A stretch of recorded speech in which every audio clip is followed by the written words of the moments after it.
আপনারা দেখতেছেন আমরা শান্তিপূর্ণ অবস্থান করতেছি, আমরা তো কোনো আন্দোলন করতেছি না, আমরা কারোর সাথে ঝগড়া মারামারি ধাক্কাধাক্কিতে নাই। আমরা আমাদের শান্তিপূর্ণ কর্মসূচির মাধ্যমে সরকার বাহাদুরকে আমরা জানাতে চাই যত দ্রুত সম্ভব আজকের ভিতরে আমাদের গেজেট প্রকাশ করে আমাদের ন্যায্য অধিকার প্রতিষ্ঠিত করুন।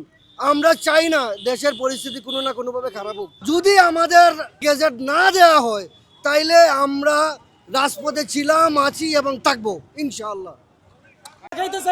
সারা বাংলাদেশের 22 লক্ষ কর্মচারী যখন এইখানে আসবে এই পানির গাড়ি তখন ভেঙে আমরা চুরমার করে দেবো। আজকে এই সাধারণ কয়েকজন জনতা থেকে আপনারা এত পুলিশ নিয়োগ করে আসছেন, কিন্তু আমাদের এখানে আমাদের মারতে মারতে গেট থেকে এই পর্যন্ত নিয়ে আসছে।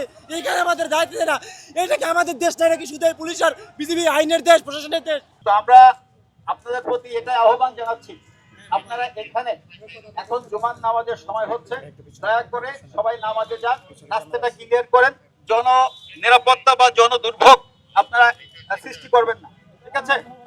আপনারা প্লিজ প্লিজ আপনাদের সকাল থেকে আপনারা কথা আমরা সকাল থেকে শুনেছি, আপনাদের দাবি আমাদের জানা আছে, আমরা যথাযথ কর্তৃপক্ষের কাছে এই দাবিগুলো উপস্থাপন করেছি। তো কাজেই কর্তৃপক্ষ যে সিদ্ধান্ত দিবেন সেটা আপনাদের মেনে নিতে হবে। তো এটা একটু হয়তো একটু সময় লাগতে পারে, প্লিজ আপনারা এখন রাস্তাটা